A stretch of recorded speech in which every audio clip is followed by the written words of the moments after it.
Praise the Lord.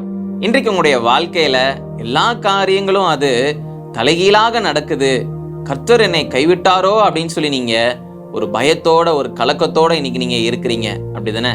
இன்றைக்கு ஏசப்பா அவருடைய வார்த்தையின் மூலமாக உங்களோட பேச விரும்புகிறார். இன்றைய பலப்படுத்தும் வார்த்தை ஆதியாகமம் 28வது அதிகாரம் 15வது வசனம். Genesis chapter 28 verse 15. நான் உனக்கு சொன்னதை செய்யும் அளவும் உன்னை கைவிடுவதில்லை. I will not leave you until I have done what I have promised you. ஹல்லேலூயா. இன்றைக்கு இயேசு உங்களை பார்த்து சொல்லுகிறார், மகனே மகளே, நான் உனக்கு வாக்குத்தத்தம் கொடுத்திருக்கிறேன். இந்த வருஷம் உனக்கு வாக்கு பண்ணியிருக்கிறேன், உன்னுடைய எல்லைகளை விஸ்தாரமாக்குவேன் என்று வாக்கு பண்ணியிருக்கிறேன். நீ இன்னைக்கு இருக்கிற சூழ்நிலைகளை பார்த்து நீ சோர்ந்து போயிருக்கிற, நான் உன்னை கைவிட்டேனோ அப்படின்னு சொல்லி நீ நினைத்து நீ பயந்து போய் கலங்கி போயிருக்கிற. இல்ல, நான் உனக்கு சொன்னதை செய்யும் அளவும் நான் உன்னை கைவிடவே மாட்டேன் என்று இயேசு உங்களை பார்த்து சொல்லுகிறார். அவர் ஒரு நாளும் உங்களை கைவிடுகிறவரே அல்ல.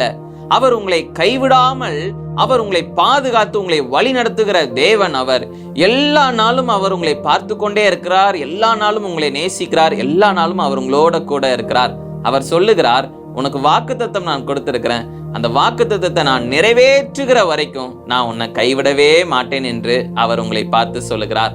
அதனால ஏசப்பா என்ன கைவிட்டாங்களோ, மனுஷங்க தான் என்ன கைவிட்டாங்க, ஏசப்பாவும் இந்த உலகத்தை படைத்த தேவனும் என்ன கைவிட்டாங்களே அப்படின்னு நினைச்சு நீங்க கலங்கி போகாதீங்க.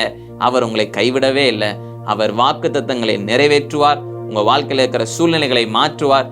எதுவாக இருந்தாலும் ஏசப்பா கிட்ட சொல்லி ஜெபம் பண்ணுங்க, மனம் திரும்புங்க. அவருக்கு பிடிக்காத காரியம் ஏதாவது நீங்க செய்து கொண்டு இருக்கிறீங்க அப்படின்னா மனம் திரும்புங்க. இயேசு நிச்சயம் உங்களை ஏற்றுக்கொள்வார். அவர் உங்களுடைய வாழ்க்கையில அவர் உங்களுக்கு சொன்னதை செய்து முடிப்பார். வாக்குத்தத்தத்தை நிறைவேற்றுவார். உங்களை கைவிட மாட்டார். நாம் எல்லாரும் கண்களை மூடி ஜெபிக்கலாம். எங்களை நேசிக்கிற நல்ல தகப்பனே, எசப்பா, நீங்க பிள்ளைங்களோட பேசுகிறதுக்காக நன்றி செலுத்துகிறேன். பிள்ளைங்களை கைவிடவே மாட்டேன் என்று வாக்கு பண்ணியிருக்கிறீங்க, அதற்காக நன்றி செலுத்துகிறேனப்பா. வாக்குத்தத்தங்களை நிறைவேற்றுங்க, பிள்ளைங்களை ஆசீர்வதிங்க, நீங்க மாத்திரம் மகிமைப்படுங்க. இயேசுவின் மூலம் ஜெபிக்கிறோம் பிதாவே. ஆமேன், ஆமேன், ஆமேன். அவர் சொன்னதை செய்து முடிக்கிற வரைக்கும் உங்களை கைவிடவே மாட்டார். அவர் உங்களை விட்டு விலகவும் மாட்டார். அவர் உங்களோட கூட இருக்கிறார். நிச்சயம் அவர் உங்களை கொண்டு பெரிய காரியங்களை செய்வார். God bless you. Have a joyful day.